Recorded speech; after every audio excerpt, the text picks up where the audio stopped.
Baik, selamat pagi anak-anak. Kita jumpa lagi ya dalam pembelajaran lanjutan dari hidrokarbon dan minyak bumi.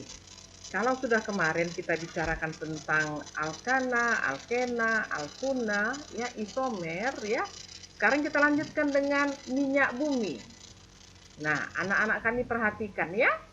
Apa yang akan Ibu terangkan mengenai minyak bumi ini, ya? Nah, kita lihat dulu ya, Nak. Kita lihat ya.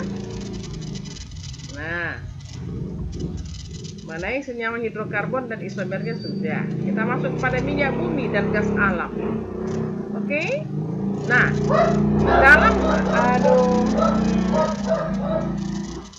dalam minyak bumi dan gas alam, ya, kita harus bicarakan ya, itulah dia. Minyak bumi adalah minyak mentah yang terbentuk secara alami dalam batuan endapan dan sebagian besar terdiri dari hidrokarbon. Nah, gas alam adalah campuran gas-gas yang mudah terbakar dan sebagian besar terdiri atas hidrokarbon juga. Nah, kita lihat ini ya. Lekukan dalam minyak bumi ya, di mana ini terjadi di laut ya. Nah, dasar laut. Nah, jadi ada tumpukan minyak bumi di bawah ya. Ada gas alam. Oke. Nah, pengolahan minyak bumi dan gas alam, kita lihat prosesnya. Ini dia. Dengan destilasi bertingkat, artinya memisahkan komponen-komponen minyak bumi berdasarkan titik didihnya. Nah, fraksi-fraksinya apa saja? Ini dia. Kalau dia fraksi gas, ya, tadi dengan destilasi bertingkat ya, Nak. Kalau dia fraksi gas, jumlah atom C-nya 1 sampai 5. Titik didihnya lebih kecil dari 30, maka itu digunakan untuk bahan bakar gas, yaitu LPG dan sumber hidrogen. Kemudian petroleum ether, C-nya 5 sampai 7. Titik didih 30 sampai 90. Ini digunakan untuk laundry ya, binatu kimia. Kemudian bensin, C5 sampai C12 itu titik didihnya 40 sampai 180. Digunakan untuk bahan bakar ya, BBM. Minyak tanah, C-nya 12 sampai 16. Titik didihnya 180 sampai 250. Bahan bakar dan bahan bensin. Ya, bahan bensin juga bisa dicampur. Ya, solar, C-nya 15 sampai 18. Titik didihnya 250 sampai 350. Oke, bahan bakar mesin diesel. Minyak pelumas 16 sampai 24, lebih besar dari 350, ini digunakan untuk pelumas. Parafin, C-nya 21 sampai 50, digunakan untuk bahan pembuatan lilin, ya. Parafin. Itu C-nya 21 sampai 50. Titik didihnya lebih besar ya dari 350. Lalu aspal, ya, residu terakhir. Ini C-nya 50, ya, digunakan untuk pelapis jalan raya. Nah, ini bisa kau catat dan lihat di bukumu nanti, Nak. Oke, kita lanjutkan. Nah, di dalam bensin ada bilangan oktan. Apa itu bilangan oktan? Adalah ukuran kualitas bensin. Nah, ini dia. Yang terdiri dari senyawa apa? Ini senyawanya. Ini dia, ya, isooktana. Bilangan oktannya 100. Dan satu lagi normal heptana. Isooktana, ya, ini dia, ya. Dan normal heptana, bilangan oktannya 0. Nah, itulah campuran dari ukuran kualitas bensin. Ada dua, isooktana dan normal heptana. Oke. Nah, jadi untuk isooktana, ya, kalau bilangan oktannya adalah 80, ya, maka isooktananya adalah 80. Normal heptananya berapa? 20. Nah, digunakan untuk apa itu? Premium. Buka bukumu nanti.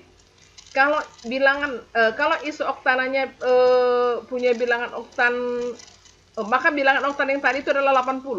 Kalau bilangan oktannya 100, maka isooktananya 100. Normal heptananya 0. Kalau isooktananya 90, normal heptananya pastilah 10. Maka bilangan oktannya menjadi berapa? 90. Begitu. Kalau 85, ya, 85 bilangan oktannya, artinya adalah isooktananya 85, normal heptananya 15. Jadi itulah ukuran kualitas bensin. Di dalam bensin itu ya, jadi harus kita ketahui bagaimana fraksi minyak bumi untuk bensin itu dari C5 dengan C12 ya. Banyak lagi nanti kita lihat di buku catatan. Ini hanya ringkasan saja, nak. Oke. Nah, sekarang bagaimana kita lihat ya adalah perbandingan dari dua itu ya. Harus 100 jumlahnya. Baik, kita masuk kepada pencemaran udara. Mengapa udara dapat tercemar? Karena ya meningkatnya komponen udara yang melebihi nilai ambang batas. Nah, ini karena apa? Gas karbon monoksida. Nilai ambang batasnya 30 ppm, pound per million. Nah, ada di bukumu. Gas CO2 juga. Kalau nilai ambang batasnya 330 ppm, maka itu berbahaya. Lalu apa lagi? Kita lihat. Oksida nitrogen, NO dan NO2. Lalu apa lagi? Oksida belerang dari gunung berapi, SO2 dan SO3. Kemudian senyawa hidrokarbon lain yaitu metana ya dari pembusukan ya ataupun dari penumpukan. Oke. Nah, inilah yang berbahaya itu pencemaran udara. Adanya partikulat di udara. Zat-zat yang berupa padatan atau cairan yang terdispersi di udara dinamakan partikulat.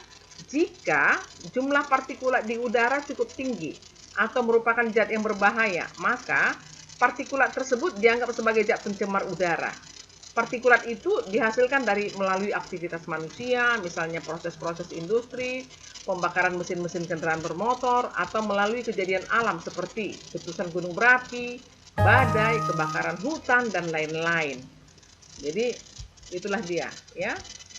Jadi ada lagi yang berbahaya yaitu timbal, nikel, kadmium, raksa, partikel asbestos, nih partikulat di udara, ya, oke.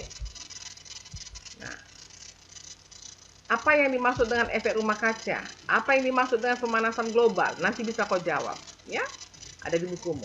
Oke, bagaimana hubungan kedua hal di atas dengan pencemaran udara? Oke, nanti bisa kau baca, ya. Oke, sampai di situ nak. Salam dari saya. Oke. Selamat pagi. Sampai di situ ya.